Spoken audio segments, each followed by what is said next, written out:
The first night it happened, I thought it was just a one-time thing, a celebration maybe. I just moved into my apartment on Willow Street, a quiet little building tucked between an old bakery and a community library.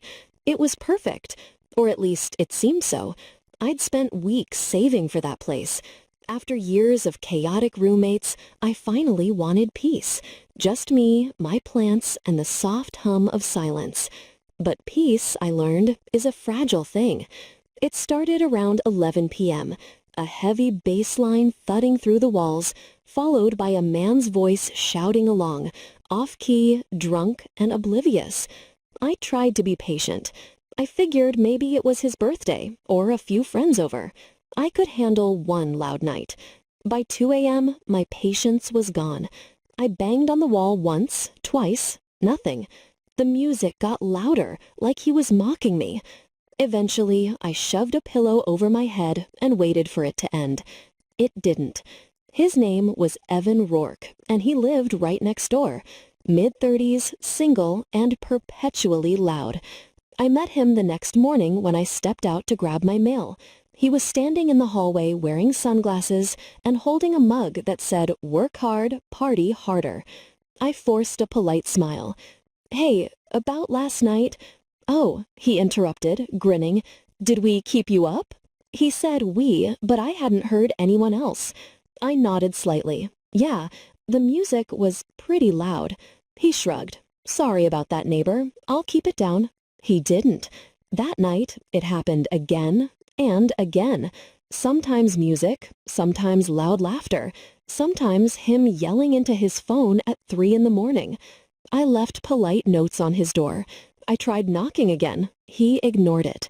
When I called the building manager, Mr. Calhoun, he sighed like he'd been through this before. "Evan's a bit spirited," he said, "but he's been here for years. Just give him time to settle." Settle? He was the earthquake everyone else had to live through. By the end of the first month, I was running on caffeine and rage. I'd startle awake to pounding bass, my chest tight, heart racing. I started recording the noise on my phone, partly to prove I wasn't imagining it, partly because I couldn't sleep anyway. I kept meticulous timestamps. 12:37 a.m., shouting. 1:15 a.m., music. 3:02 a.m., something crashing. One night, around 2 a.m., I lost it. I stormed out and banged on his door until he opened. He looked half asleep and annoyed. "What the hell?" he muttered. "You need to turn it down," I snapped. "People are trying to sleep." He laughed, actually laughed right in my face. "It's my apartment. You don't get to tell me what to do in my own home." I stared at him, speechless. "You're breaking noise laws." He smirked. "Then call the cops, sweetheart. See how far that gets you." Then he shut the door. That moment burned into me. The smirk, the arrogance, the way he said sweetheart, like I was a joke to him. I stood there in that hallway, shaking, not from fear, from fury. I'd always considered myself calm, reasonable, not someone who sought revenge. But something about that night flipped a switch inside me. He wanted me to call the cops? Fine, I would. But not yet. First, I'd make sure it mattered. I started researching local noise ordinances, tenant rights, nuisance laws. I learned that if I could prove repeated disturbances with evidence, dates, times, and recordings, I could file a formal complaint through the city's nuisance control department. Fines, penalties, even eviction. But the key was proof. So I got to work. Every night I recorded. I bought a small decibel meter online and documented sound levels through my wall. I even downloaded an app that automatically logged when noise exceeded legal limits. For 6 weeks, I built a case. A quiet, relentless case. He kept partying, laughing, living like no one else existed. And I kept listening, writing, collecting. Sometimes I'd hear snippets through the wall, his voice bragging on the phone. "My neighbor's losing her mind," he'd say. "She actually left me a note with emojis." He'd laugh like it was the funniest thing in the world. Some people just can't handle life. I didn't reply, not once. I knew better than to give him anything he could twist. Instead, I smiled to myself and kept recording. Then came the night that broke me and sealed his fate. It was a Thursday. I had a work presentation early the next morning, one that could finally get me promoted. I'd spent weeks preparing. I went to bed at 10 p.m. determined to get rest. At 11:08, the walls started shaking again, bass so deep it rattled the picture frames. My lamp fell over. I got up, knocked, nothing. Texted the landlord, no answer. Called the police. They showed up 40 minutes later, by which time he turned the music off. When they left, he turned it back on, louder. That was the last straw. The next morning, I filed my report. I uploaded my logs, my recordings, my notes. I attached video footage of my decibel meter spiking past 90 dB at 2 a.m.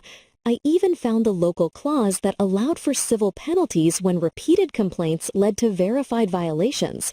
When I hit submit, my hands were shaking, not from fear, but from satisfaction. 2 weeks later, I got a call. "Miss Wynn?" The voice was calm, official. "This is Officer Reed from City Enforcement. We've reviewed your case. It's solid. We'll proceed with a formal notice." I thanked him, then waited. 3 days later, Evan's door got an orange notice taped to it. "Notice of violation, excessive noise, pending fine." I heard him tearing it down, cursing under his breath. That night, silence. Then the next night, silence again. For the first time in months, I slept without earplugs. But it didn't last. The weekend came, and with it, a new level of defiance. He blasted music again, louder than before. This time, it wasn't just noise, it was targeted. Between songs, he shouted through the wall, "You think you can control me?" Then laughter, taunting. I sat on my couch, trembling, not in fear, but disbelief. He wasn't just inconsiderate, he was malicious. He wanted me to break. So I changed tactics. I called Officer Reed again. "He's violating the notice," I said. "Can I send more recordings?" "Please do," he replied. "Each one adds to the case." I sent everything, every laugh, every blast of bass, every word he screamed. Within a week, he got another notice. This one wasn't orange, it was red. The fine was over $2,800. I expected him to rage. Instead, he went quiet. For days, nothing. No footsteps, no music. It felt eerie, unnatural, like the calm before something worse. Then, one night, around midnight, there was a knock on my door. I froze. I didn't even have to look through the peephole. I knew it was him. His voice came through, low and slurred. "You happy now?" he said. "You cost me thousands, you psycho." I said nothing.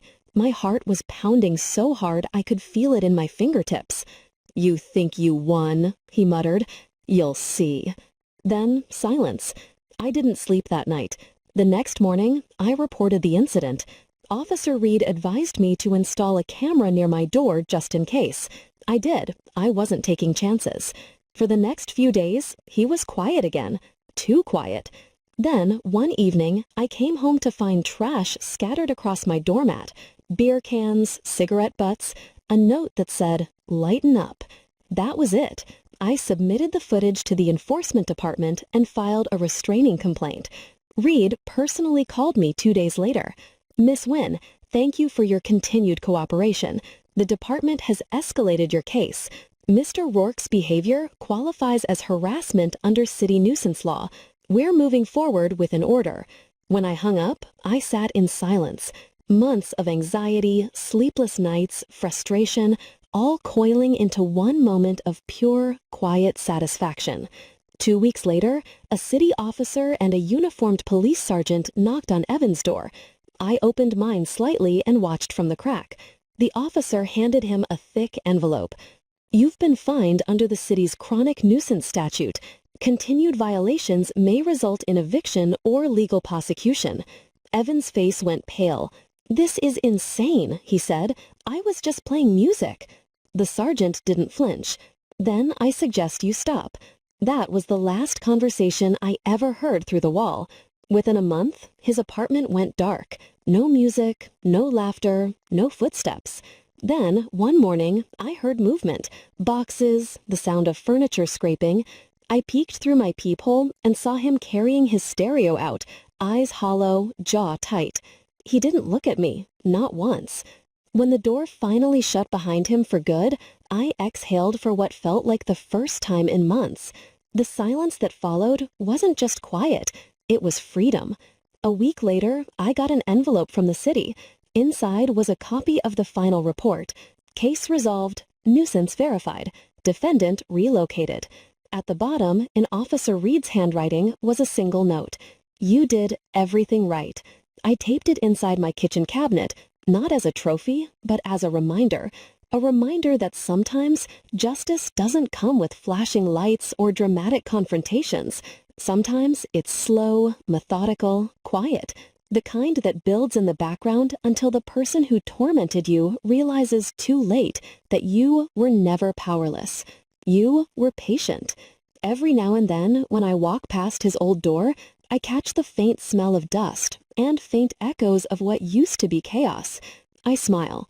The apartment has been rented again, this time to a sweet older couple who grow herbs on their windowsill and invite me over for tea. Peace, at last. And sometimes, on quiet nights, I'll turn off the lights, sit by the window, and just listen to the sound of nothing at all. Because after all those months of noise, silence isn't just the absence of sound, it's the presence of justice. You've just stepped into her revenge side, where every wound finds its justice, and every silence ends with truth. If her story struck a chord, make sure to like, share, and subscribe. Your support keeps these stories alive. Another secret waits in the next video. See how her revenge begins.